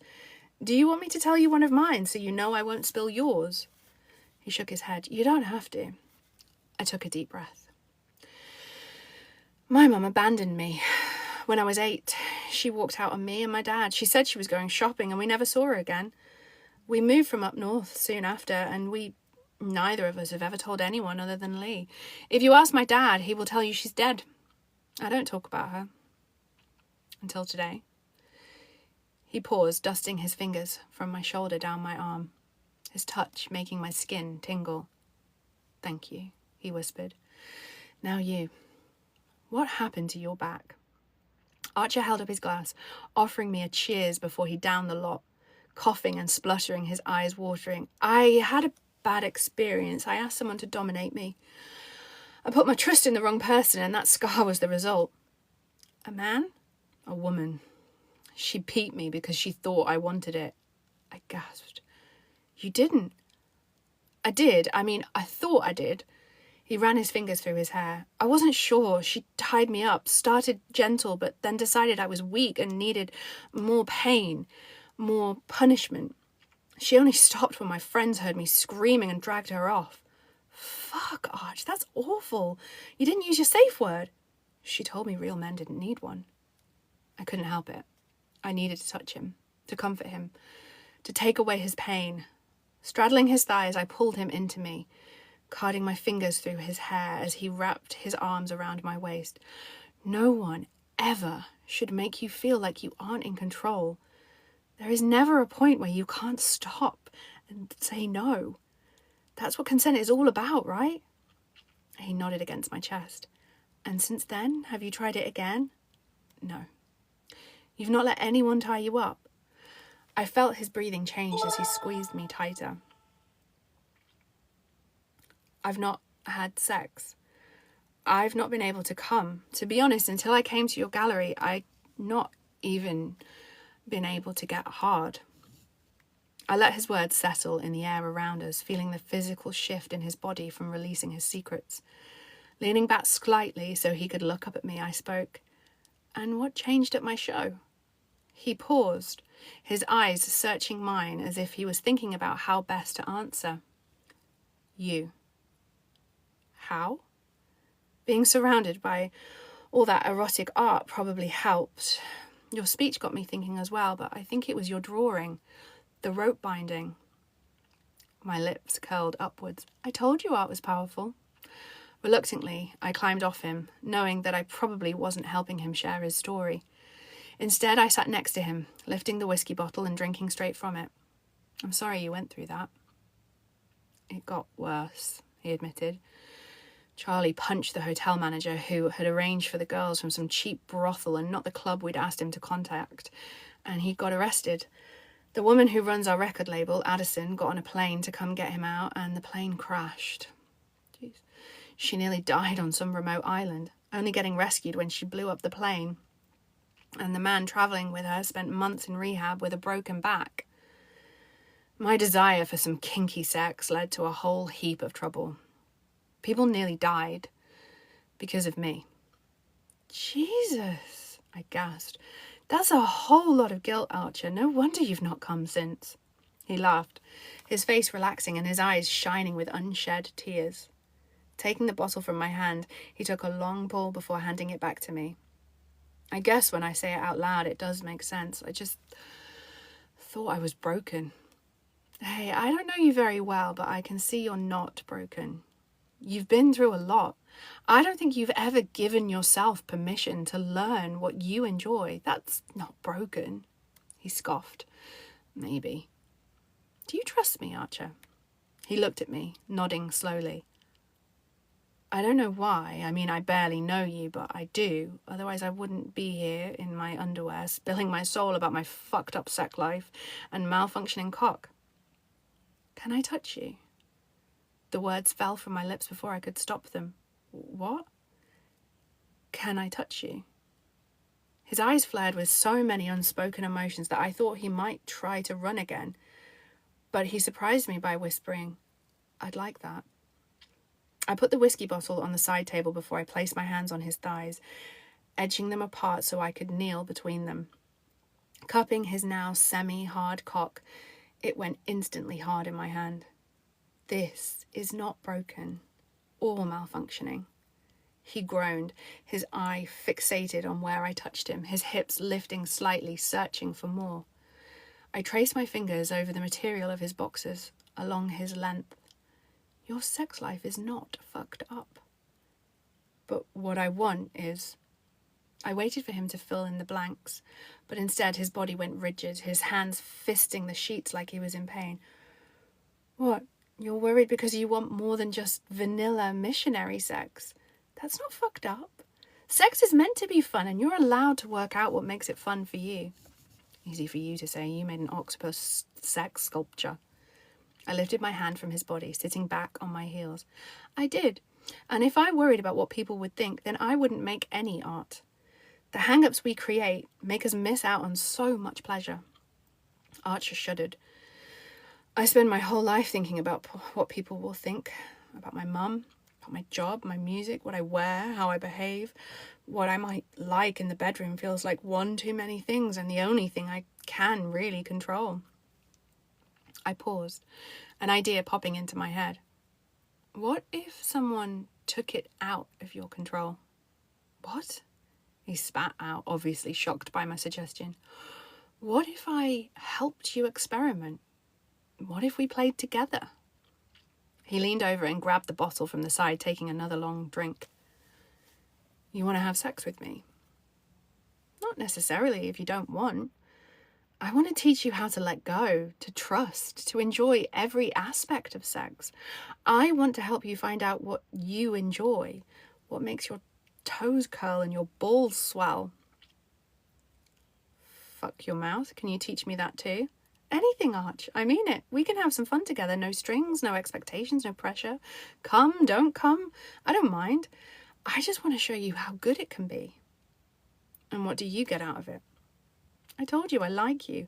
I think you deserve someone to show you what being with someone can be like, to let you explore without fear of being hurt, humiliated, or your story sold to the highest bidder.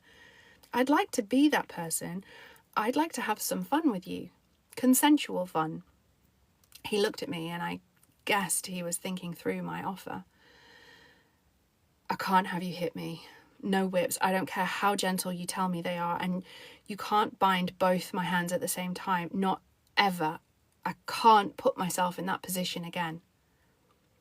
"I won't hurt you, Archer. I promise. I also need you to sign an NDA.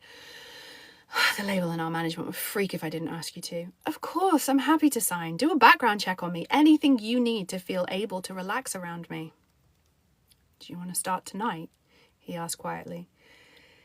"It's 3 a.m. We've both been drinking, and I want to sign that NDA so you know you can trust me. So no. Tonight, let's sleep. I want to check that you're still okay with this in the morning, okay?" "Okay. Do you want me to leave?" I took the whiskey bottle from his hand and put it down before I leaned into him, pressing my lips to his jaw. "No, I want you to stay here with me. Is that okay with you?" He nodded. "Archer, one more thing. Give me a safe word. I want you to use it at any point you don't feel safe or aren't enjoying what we're doing." "I don't. I trust you, Nee. Safe word, Archer. Please. We can't do this without one." Aardvark. Chapter 6. Archer. She dimmed the lights and curled up next to me while I wondered if I was dreaming. I'd been with a few women over the years, but no one had ever made me want to open up and explain how I was feeling.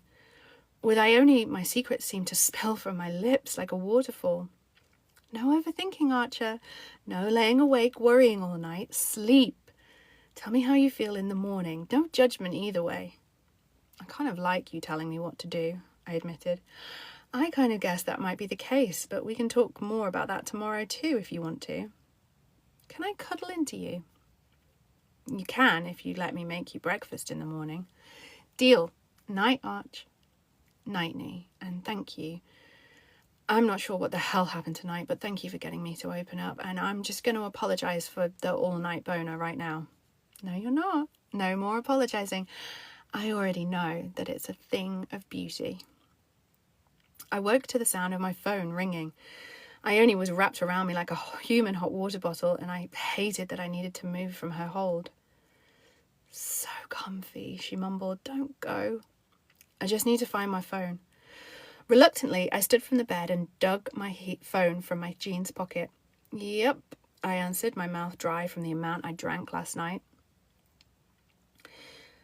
Arch, we're at the hospital. Are you on your way? Mum's awake. She's pretty lucid. Laura cried excitedly. Fuck, sorry I overslept. I'm on my way. I'll be there in 30 minutes. Tell her I'm on my way. I hung up, pulling on my clothes, kicking myself that I wouldn't have time to go home and change, which would bring unwanted questions from my sisters. Everything okay? Ione asked, sitting up in bed, stretching her arms above her head. I need to get back to the hospital. Mum's awake. I typed out a message to Pete, who replied, telling me he was already outside. Bloody man was like a limpet. I couldn't shake him no matter how hard I tried. Do you need me to come? I could go get coffee for you all so you can spend more time with her. You don't have to. I want to. Only if it will help. It would. It really would.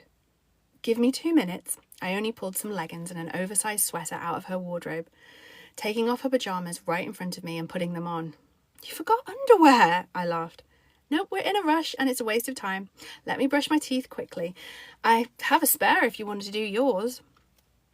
Yep, whiskey breath and last night's clothes probably aren't a good look. 10 minutes later, we were in the car heading back to the hospital. When we arrived, I left Ione in the entranceway, telling her where to find us when she'd gotten coffee. As I ran for the elevator, desperate to see Mum lucid, praying she'd remember who I was. When I got to her room, the sun was blazing through the window, lighting her up, making her look younger. Sophia sat on the end of the bed, talking to her, but Laura paced back and forth, wringing her hands together nervously. Laura, you okay? Archer, thank fuck, she cried. She was so lucid. She recognised us both, but then her face changed and she's not spoken since. I think you might have missed it. She burst into tears. I'm so sorry. I pulled her to my chest. Hey, it's okay. I should have been here earlier, I replied as my heart cracked into a million pieces, trying not to feel jealous that I'd been the one to care for them all over the years and she couldn't hang on to her memories long enough for me to get there. I let go of my hold on Laura and moved to the side of the hospital bed. Hey, Mum, I whispered, pressing my hand into hers. Sophia smiled sadly at me when I didn't get any reaction. We all stood around awkwardly until Ione appeared in the doorway, armed with coffee and a selection of cake and pastries. Anyone hungry? She asked with a smile that seemed to warm the room. Nee, Sophia questioned. Archer invited me. Is it okay? Of course, Laura replied, eyeing me warily. Mum turned to Ione. Who are you? I'd not heard her voice in so long I'd nearly cried. Hi, Mrs. Walters. I'm a friend of Archer's. Mum smiled. I have a son called Archer. Have you met him? He's such a good boy. A ball of emotion swelled in my throat as I pressed my hand to my heart. My sisters took their coffees silently across the room while Ione sat on the bed. Was emotional. Mum began talking. Stuck in the past, she told story after story about me growing up until the tears ran freely down my face. Eventually, she placed her hand on Ione's.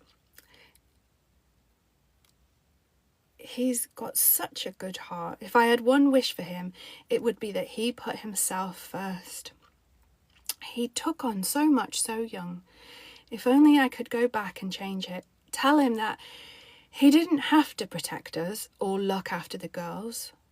Do you think he knows how sorry I am that I got it wrong? My legs gave way as I slid down the wall to the floor. I'm sure he knows, Ione reassured her, and if he doesn't, I'll make sure he knows now. How does that sound? Thank you, Mum whispered, her eyes closing, exhausted from so much conversation. When her breathing had settled into the steady rhythm of sleep, Ione slipped from the bed, grabbing a muffin from the bag she'd brought. Bending down, she handed it to me. Eat, Archer. I can't. You don't like my selection? She smiled, rubbing her hand up and down my arm. No, it's just, that was a lot. Eat, Arch. That's not a request. Sophia giggled and I rolled my eyes. Fine, I'll eat. I only leaned forward and whispered so only I could hear. Good boy. I swallowed hard as emotion unexpectedly flooded my body, her words gliding over my skin like silk, somehow soothing my pain. And the same goes for you two as well. Eat. I love how bossy you are, Nee, Soph declared with another giggle. And for a moment, I forgot how fucked up this whole situation was. Ione. I stayed with them at the hospital all day, bringing snacks, replenishing drinks, offering hugs, but mainly watching Archer. I watched as his body tensed when the doctors came in. I watched as he tried to take care of his sisters. I watched as he paced the room, looking like he was unhappy in his own skin. I tried to stay away from him, but his tension drew me in. I wanted to help him relax, to release his stress. I wanted to see him smile. When visiting hours ended and we all left, his sisters invited me to share a cab with them, but I politely declined, telling them that Archer and I had plans. Laura raised her eyebrows when Archer wasn't looking, and I slapped her on her arm, shaking my head, trying to get her not to torment him. Once we were alone again, I slipped my hand into his. Are you okay? Exhausted, he admitted. I should probably get home. I tightened my grip. Don't go home. You'll wallow. Today was a lot. Come home with me. Nee, I can't. I need... What do you need? I don't know, he whispered, staring down at the floor. Come home with me. Let me order takeout. You can take a shower. I'll even let you choose the movie. I can't give you more than that. And I'm not expecting it. Cuddle me. Get a boner. Sit on the other side of the room and eat all the carbs. Whatever you need. Let me give it to you. After Archer closed his eyes and groaned, making my heart hurt for him. I need a change of clothes. Can we go back to my place first? Shall I get us an Uber? Archer laughed, twitching his head towards Pete behind us and the car waiting outside the hospital. Never alone. You should know that by now. Linking my arm through his, I steered him towards the car. Perfect. Let's get you some stuff and let me take care of you. Oh, fuck. This is such a good tie, he groaned, stabbing the fork back into his food. I know, right? I'm obsessed with the place. I took a mouthful and chewed slowly before I asked my next question. How are you feeling about today? Was it a lot to hear your mum talking about you like that? He smiled, putting his food down in front of him where we'd set up a floor picnic. I'd not seen Mum for 6 months before her accident. I put her in a home when the dementia got more than I could handle, and I had to admit that I couldn't take care of her anymore. The guilt it made visiting feel impossible. Laura and Sophia couldn't help take care of her. It's not their job, it's mine, he replied defiantly. Did you ask them? No. I've taken care of them all for such a long time, it didn't seem fair. Archer? What? Did you hear her regrets today? Did you hear what she wanted for you? I know you didn't get her lucid moments this morning because you were here with me, but she found a way to reach out to you. She wants you to be happy. Are you happy, Archer? When I'm on stage or making music, I'm really happy. I should be blessed with the life I have. But with the rest of your life, he shrugged. Eat your dinner, Archer. I have an idea. Are you always this bossy? Only with people who've been in control their whole lives and crave someone to take over. That's not me. His dark eyes flared. I let out a sigh. I'd bet the takings from my next show that this is exactly what you need. His face darkened. I mean it, Nee. Being tied up, dominated, hurt, that's not my thing. I pressed my hand to his chest. I know. I would never do that to you. But there are other options. Eat, shower, and let's chat. Now, there's more to this chapter and there's more to this book. But I did say I was going to do this live until 9 and I am going to need to pee. So thank you everyone for joining this live. I'm going to do another live definitely next Monday, maybe before then. But I hope everybody enjoyed it. I'm actually really enjoying the book, which I didn't think that I would. You're very welcome. Thank you for the likes. If anybody's sent a gift, thank you for that. And the author is Esme Taylor. So go and follow her because I am really enjoying her writing and the story. But I am actually really desperate to pee. Oh, thank you.